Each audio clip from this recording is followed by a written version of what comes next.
Sotratsika mbola miaraka aminay eto amin'ny Dreamina miditra ny tapany faharoa ny logité tsika izay atomitsika avy hatrany amin'ny vaovao sosialy miaraka amin'ny Sonia Andrenirina. Manao Sonia? Manao Andritsa dia miarabanao ihany koa manaraka ny logité.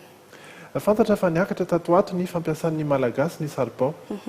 Ny 20 isanjato ny malagasy dia mampiasa arina avokoa tokantrano. Niakatra tsy toy ny taloha intsony izay fanjifana ny arina izay, saingy amin'izao vanim-potoana ny fialan-tsasatra izao nefa dia tsy dia misy firy ny tsena raha nambaran'ireo mpivarotra trany. Efa 3 taona nivarotana arina teto Alarbi Justin, ary io no fotom-pivelomany hatramin'izao. Avy any Moramanga avokoa ireo arina amidiny ireo, ka iray alina ariary no angalany iray gony, ary amidiny 2 arivo sy iray alina ariary izany. Mivarotra amin'ny atsinjarany ihany izy, saingy tsy dia mandeha firy anefa izany satria raha malafo 4 gony izy talohan'ny fialan-tsasatra dia 2 gony sisa izany amin'izao. Raha mpanao vakansa mandeha daholo ny olona indraindray. Dia ny olona koa zao ohatran'ny mekrizirisy azony. Vola be anefa no nilainy tamin'ny nananganana ity tsena Tsaribao ity, satria nitetina 2 hety sy 2 tapitrisa ariary ny vola nindraminy tamin'ireny mpampindram-bola ireny vao tafatsangana ny tsenany. Raha ratsy tantana sy ratsy anefa ny entana dia mety hiteraka faty antoka izany araky ny nambarany. Dimbony izany ny tapahana dia misy dimboka aza. Tapahana roa taona izy ireny le bois rond le fanaovana trano ireny no fanaovana anazy. Maro ireo olona mivelona amin'ny fivarotana arina tahaka ny Justin, saingy hatreto anefa dia mbola 20 isanjaton'ireo saribao ihany no manara-dalàna sy manaraka ny fenitra, izany hoe ny fanarahan-dalàna eo amin'ny toerana anapahana ny ala, ny teknôlôjia ampiasaina amin'izany, ny fandoavana ny haba ary ny tokony hamarotana izany. Izay ny amin'ny arina izay tena fampiasa tokoa eo amin'ny sakafo sy ny fandrahoana mikasika izay indrindra ny vaovaontsika manaraka. Totosa soma tsara ny fifananana nahandro izay natao tetsy Mahamasina nandritra ny tsenabe ny sakafo sy ny lakozia. Miisa 700 ireo nandray anjara, saingy ny 9 tamin'ireo no tafakatra tamin'ny lalao am-pahefa-dalana ary anisan'izany Nourniaine. Arahantsika tao anatin'ny fanadihadiana ny makasika izay. Nanomboka tamin'ny 7 maraina ny fifaninanana. Tsy ireo vehivavy ihany no hita oliana tamin'ny fikarakarana sakafo fa na ireo lehilahy ihany koa azy. Isan'ny nandray anjara mavitrika tamin'ity fifaninanana ity Noro, tsy nianatra manokana momba ny fikarakarana sakafo ny tenany, na koa hoe mpahandro sakafo amin'ireny hôtely ireny, fa olon-tsotra na eo ny mampiavaka azy. Tiako aseho mihitsy izany hoe amin'ilay hoe kilemako mihitsy izany hoe afaka manao zavatra ohatran'ny afaka mivelatra izany amin'ny zavatra rehetrarehetra, fa tsy voatery hoe matanjaka foana no hanao lakozia na ho tonga chef cuisinier. Valy mianadahy izy ireo no tafiakatra tamin'ny ampahefa-dalana ary tafiditra tao anatin'izay Noro. Samy nanana nampiavaka azy tokoa ireo mpifanandrina taminy ary nisy ihany nampatahotra azy. Ohatran'ny efa enjakejana daholo ny lavaninana tamin'ny tena tao dia nahafinaritra satria nahafantarana zavatra betsaka ihany koa izany tao amin'ilay fanatanterahana anazy tao. Somary nanahirana ho an'ireo mpitsara ihany ny fantina izay tafiakatra satria saika tsara avokoa ny fomba nanehoan'ireo mpifaninana ny talentany. Na dia teo aza anefa izany dia tsy ny fomba fikarakarana ihany no tsaraina fa maro koa ireo fepetra ny tsara anazy ireo. Fanontaniana sy fahafantarana an'ilay zavatra fampiasany amin'ny lakozia izany. Ohatra hoe ananambo hoe ain'ny mpifaninana ve izany atao hoe ananambo. Raha mpitso no hanaovana ny lalao famaranana amin'ity fifaninanana nahandro ity ary sakafo gasy avy amin'ireo chef cuisinier no averin'izy ireo mandritra izany. Sotranao Sonia teo amin'ireo vaovao ireo mbola misy ihany ny vaovaon'ny kolontsaina ho iresantsika afaka fotoana fohy fa zao aloha isika hijery ireo vaovao maro samihafa avy any ivelany. Manomboka ny asany androany ny filoha iraniana voafidy ny volana Jiona teo Hassan Rouhani izay lany teo amin'ny fiodinana voalohany manana fomba fijery tsy dia entitra loatra izy. Izy zany no andimby any Mahmoud Ahmadinejad izay nasika dia nasika tokoa teo amin'ny fifandraisana iraisam-pirenena sy ny fanajana ny fepetra silamo amin'ny antsipiriny. Io arivo io ny fametrahana azy tamin'ny fomba ofisialy manoloana ny mpitantana faratampony eto Iran dia ny Ayatollah Khamenei. Raha mpitso kosa izy vao anao ny fianianana manoloana ireo parlementera iraniana rehetra. Fefy vita amin'ny fasika matanjaka no mamaritra ny faritry Rabah al-Adawi.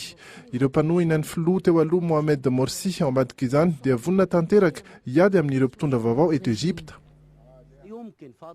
Tsy azo ampiasaina ery ny hetsika ampilaminana tahaka izao. Antapitrisy ireo Egyptianina mitaky ny anajanany zon'izy ireo nefa dia mitady ho esorin'izy ireo amin'ny hery. Tsy mialetra izahay raha tsy voaraka ny fangatahanay voalohany amin'izany ny famerenana ny filoha Morsi. Nilaza ny anala ireo mpanao fihetsiketsehandreo tokoa ny avy ao amin'ny tafika kanefa dia niova hevitra indray nanapa-kevitra ny amefy fotsiny ihany ity toerana ity tsy hahafahan'ireo olon'ireo mivezivezy.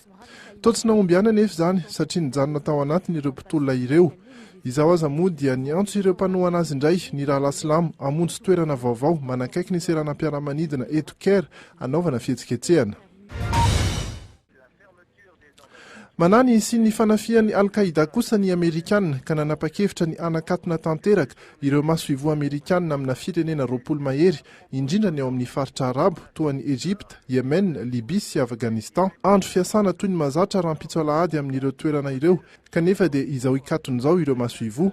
Antson'izy ireo omailo ihany koa ny teratany Amerikanina rehetra amin'ireo faritra ireo. Nilaza na ray fampitahorana entitra avy amin'ny Al-Qaïda tokoa ny fanjakan'i Barack Obama izay milaza fa isy ny fanafiana amin'ireo firenen'ireo. Mety mbola hitoy ny fikatonan'ireo ambasady ireo arakaraky ny vaovao voarain'ireo sampana pitsikilo sy mpitandro filaminana any Etazonia.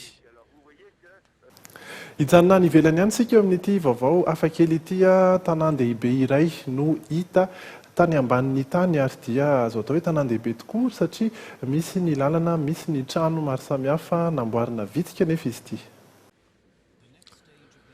Tany Brezila no nahitana ity toerana nisina vitsika marobe ity. Tiany manam-pahaizana ho hita ny firafitry ny tranon'izy ireo ao ambany tany satria moa izy tondra vao angadiana dia rava avy hatrany dia tsy maintsy nasiana fandrarahana ranona simenitra teo amin'ireo lavaka hita avy aty ambony. Mikorina any amin'ireo lavaka rehetra ary ity simenitra ity ary andrasana ivaingana avy eo. Efa natratra 10 taona ny simenitra lany teto vao feno avokoa ny faritry ny lavaka rehetra. Nandrasana iray volana taty aoriana kosa ivaingana tsara ireo beton ireo dia natomboka amin'izay ny fandavahana niaraka tamin'ny profesora Luis Foggi. Mbola herinandro maro ihany koa vao lavaka tanteraka izy ity. Variana rehetra fa dia tanan-dehibe iray mihitsy no hita tao ambany tany. Misy ny lalana izay misampatsapana isan-karazany, misy ihany koa nefa ny lavaka toa miendrika fonenana manerana ny sisin'ireo lalan'ireo. Mirafitra tsara avokoa izy ireo raha ny olombelona no manamboatra tanàna dia tsy maintsy maka arsitekta mihitsy. Teto mazava loatra tsy misy an'izany eo amin'ireo vitsika ireo kanefa dia milamina tsara ny fanamboarana. 50 metatra toradroa ny haben'ity tanàna kely ity ary nidina 20 metatra ambanin'ny tany ireo fanamboarana ireo. Tamin'ny fandavahana isan-karazany dia eritreretina fa mahatratra 70 taona ny tany sy vovoka tsy maintsy ny esoran'ireo vitsika ireo. Iverina eto an-toerana ary isika eo amin'ny vaovao mikasika indray kosa ny lamaody amin'izao fotoana ny fialan-tsasatra izao. Manomboka miverina tsikelikely eo amin'ny fomba fitafy amin'izao fotoana izao tokoa ny lamaody tamin'ny taona 70. Tsy ireo vehivavy ihany anefa no liana amin'izany fa ireo lehilahy ihany koa.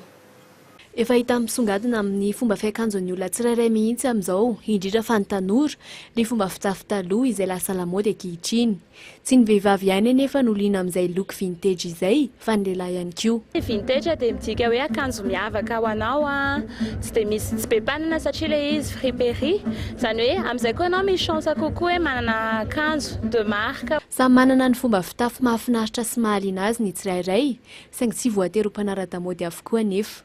Isandratra zao teto dia avy dia nanjifa avy hatrany ary kiraro sy blouson no novidiany tamin'izany. Safidy manokana ilay izy, ohatrany hoe mahafinaritra izany ilay mba ohatra izao hoe mba manaraka ny zava-misy tonga amin'ny fotoana tokony hividianana koa izany fa tsy hoe dia manara ohatran'ilay lamaody evo. Afaka nanara-po tokoa ireo izay tonga teto amin'ity toeran'ity satria sady afaka nijery sy ny fantana am-pilaminana no afaka mitondra nody. I Miora kosa indray dia isan'ireo tovovavy mpakafy ny lamaody vintage. Mba tsy mitovy amin'olona rehetra aloha hoe efa le fahitan'olona rehetra hoe be mpanana izany ny elany. Somary napidrantsika eo amin'ny resaka kolontsaina ihany ireny resaka lamaody ireny mikasika ny mozika indray kosa. No tanterahana androany tetsy amin'ny kianjan'ny Coliseum tokoa ilay hetsika rodorotom-piderany izay niarahana tamin'ny Rija Rasolondray-be. Hibokolona tokoa ny kianja satria maimaimpona ny vidim-pidirana.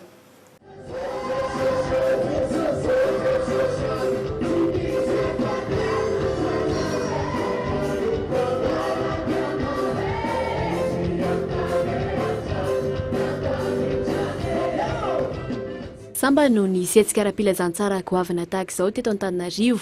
Ny rotorotom-pitoriana dia tsy inona fa fitorinan'ny filazantsara izay efa nisy nanomboka ny taona 2024 tany Toamasina ka nitetezana ireo faritany enina eto Madagasikara ary Antananarivo no faritany fahaenina no tetezina tamin'izany. Tanjona amin'ity hetsika rodorotom-pitoriana ity zany dia ny fitoriana filazantsara handraisan'ny olona fiainam-baovao ao amin'ny Jesosy Kristy Tompo ary hahatonga fiovavam-panahy sy fiovavam-piainana koa eo amin'izay rehetra manodidina azy. Diboka tanteraka ny kianjana ny Tsonjombe ary hita oliana tamin'ny seho an-tsehatra ny arana tamin'ny Rija Rasolindray-be tokoa ny olona. Ny fitoriana filazantsara zany dia maimaim-poana satria Jesosy Kristy Tompo rehefa namonjy atsika dia namonolotra ny ainy maimaim-poana. Indro avaosiko ny zavatra rehetra hoy Jesosy Kristy, io no teny fanevana nandritra izao rotorotom-piderana izao.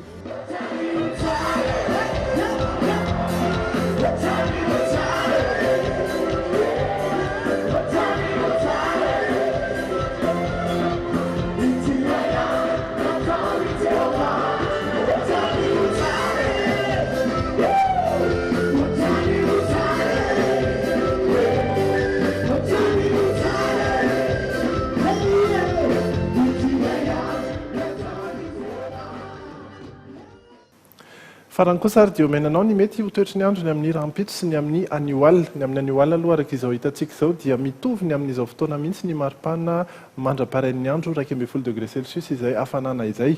Amin'ny anora sy 9 minitra ny masoandro no hiposaka. Ho an'ny tontolo andro ny rampitso indray kosa dia azo atao hoe mangatsika ihany ny andro manomboka amin'ny anora ka hatramin'ny 7 ora maraina aza dia inany isin'ny orana malefaka. Amin'ny 5 ora sasany mahery 5 kosa ny masoandro no ilentika. Dia izay ihany koa no entina mamarana ny logité afaka fotoana fohy ny Pretty Liars isika kosa dia miaona amin'ny alatsinainy indray. Veloma tompoko. Immédiat, l'école de l'art de multimédia Mbatomtsangana, téléphone 26 250 86 vous a présenté Ni le JT, miaraka amin'ny art de vivre. JK Group vous présente. Au cœur de l'actualité du JT, en roulant avec Continental Auto. Indomie, les pâtes Pepa Café General Tal. Ndeha araka ny café pâte Indomie eto am-panaranany le JT.